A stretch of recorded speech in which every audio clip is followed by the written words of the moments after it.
Who says 4G can't be cheap? What's going on, guys? I'm Aaron from PhoneDog.com, and Verizon has finally listened to those people that said, hey, I want 4G, but I don't want to spend $299 for a phone like the Droid Bionic or the HTC Thunderbolt. Here's the Pantech Breakout. Now, specs-wise, it's not quite up to par with the Thunderbolt, the Droid Charge, the Revolution, the Droid Bionic, all those high-end LTE devices on Verizon, but it still has a pretty respectable 1 GHz processor, 5-megapixel camera, 4-inch display, and best of all, it's packing that LTE technology, and it's available for an under $100 price tag. It's a pretty decent device. We're going to check it out in the full review to see if this is a device you should get, or whether you should go with something like the Droid X2, the Droid 3, or something with a dual-core processor. We'll check it out, but first, special thanks to our friends at Best Buy because they hook us up with so many devices for use in our One Paw Bandit games. When you go into Best Buy Mobile, they're going to help you set up your phone with Walkout Working program. You're going to Walkout Working, they'll help you set up your email, your web, all that good stuff. So when you walk out, that's all set up. If you get a phone for grandma, they'll set up her contacts, they'll help her do all that and more. So when she walks out, she can call you fully set up. Enough of that, let's get into it. Pantech Breakout, full review. Is this a phone to get, or should you go with something else? Start right now. It's proof that you can have 4G LTE, but you don't have to pay that $249 or $299 price tag. Here's the Pantech Breakout. It's the first budget 4G LTE device. So it's available for $99, and it's ready to go right now at Verizon Wireless retail stores. Now, this thing isn't going to blow away the Droid Bionic or even the Thunderbolt or the Droid Charge by any means. It's packing a 1 GHz processor, single-core processor, a 5-megapixel camera on the back with no flash, and then on the front you have a front-facing camera. You have Android 2.3 with Pantech's custom UI, and then you have Wi-Fi connectivity, Bluetooth, all that good stuff. A 4-inch display with 480 by 800 pixels. So it's nothing to write home about, but still for $100, it's nice to get a device that supports 4G LTE capabilities. And you can see like all the other 4G LTE devices, this phone's pretty thick, but it is a little bit smaller due to the smaller display as opposed to something like the 4.3-inch display on the Droid Bionic or the 4.3-inch display on the Thunderbolt, or come to think of it, the 4.3-inch display on all the other devices, the 4G LTE devices outside of this one. So this one's 4 inches. On the left spine, you have your 3.5mm headphone jack, you have your volume rocker, a camera, or a voice command shortcut button there, and then over here you have a micro USB charging port. If I can get the darn thing out.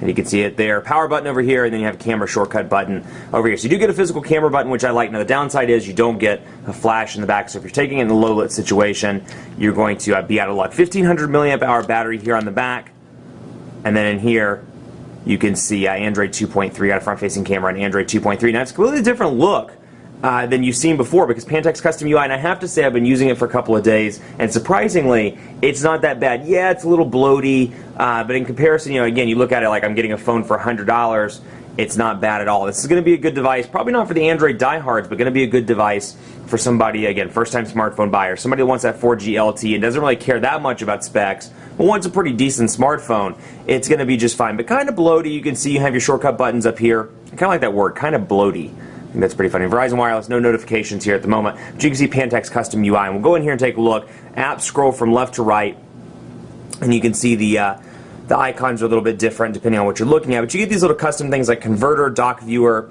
email's a little bit of a different icon, and you get Blockbuster, Amazon, Kindle, Google Books, Guided Tours, which is Verizon, Let's Golf 2, Mobile Hotspot, My Verizon Mobile, Need for Speed Shift, Net Media, NFL Mobile, which is a Verizon exclusive. Let's see here, Rhapsody.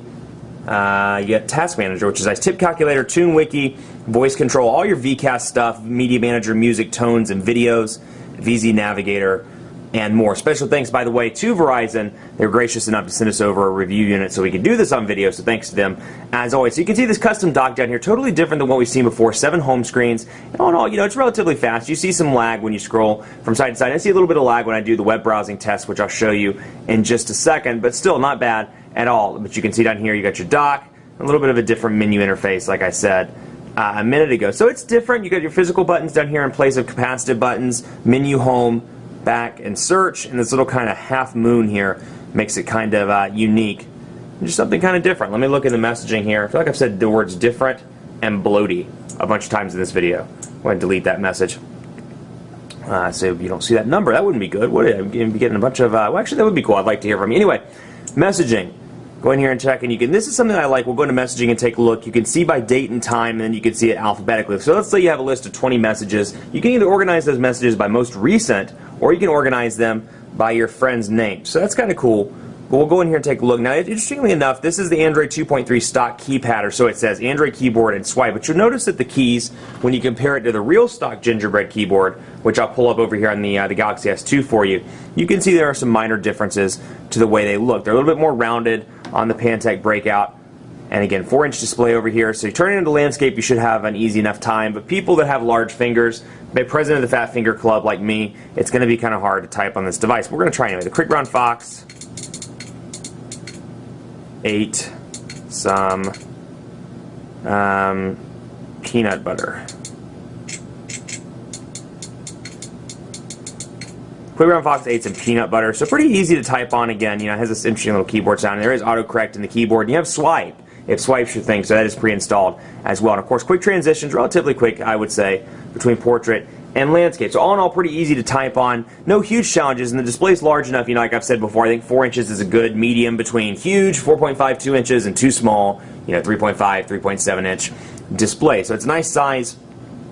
And it works well, especially on the keyboard front if you're typing a long email or you're doing some messaging. It's not bad at all. Now that said, you know, there are plenty of other keyboard alternatives in the market. If you want SwiftKey, you can download the actual Gingerbread keyboard from the Android market that has the keys like the stock one I just showed you on the Galaxy S2. So it's pretty decent there as well. Let's take a look at the phone.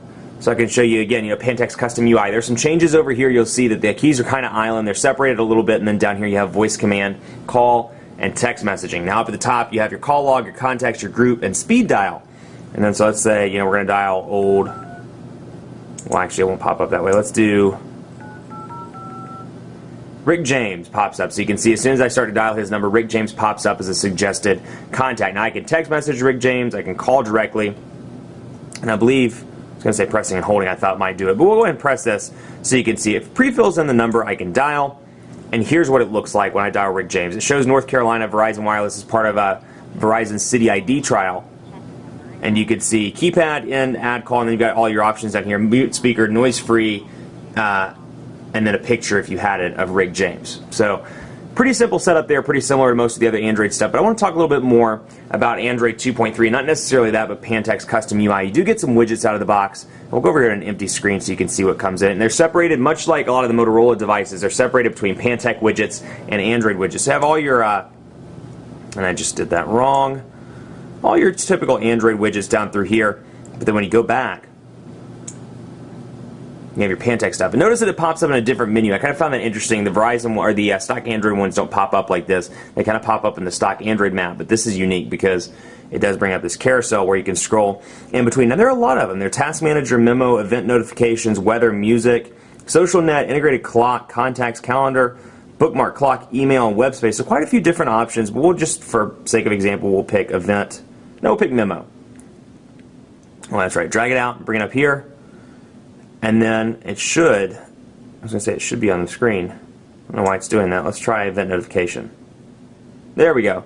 So it shows me how many messages, how many emails, and how many missed calls I have. So all you have to do is drag it out and pop it up on the screen. And when you get something like Weather, where there are several different options, very similar to HTC Sense, it gives you the ability to scroll in between. Let me see if I can get that right. Scroll in between and do either the smaller one or the larger one. I just so happen to have some of these on the display. You have a little contact manager here, if you will. Weather data, it looks like.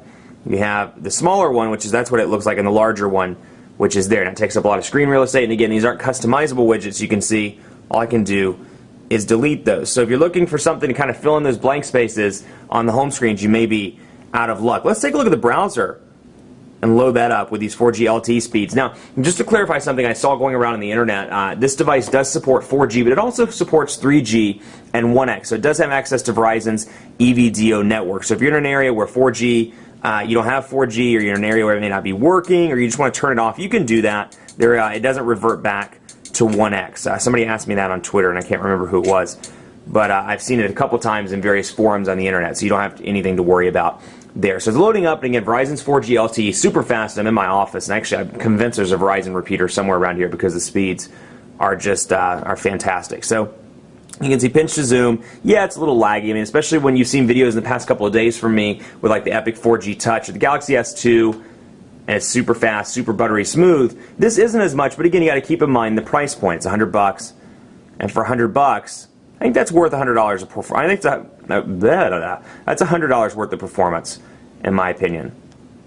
You know, it's definitely fast and reasonable, relatively fast, and of course the transitions are pretty decent. And so I can go over here, scroll up, and scroll down. I think it's really going to boil down to people that are watching this video. It's going to boil down to processor specs and overall specs of the device and the overall Pantech UI. That's really going to be the major, either the draws for you or the things that push you away to something like the Thunderbolt or perhaps the Droid Bionic, since as of right now it's the only dual-core 4G device. But you know, for other people, great first-time smartphone. Nice to have 4G on a device that's capable of attaining Verizon's LTE speeds.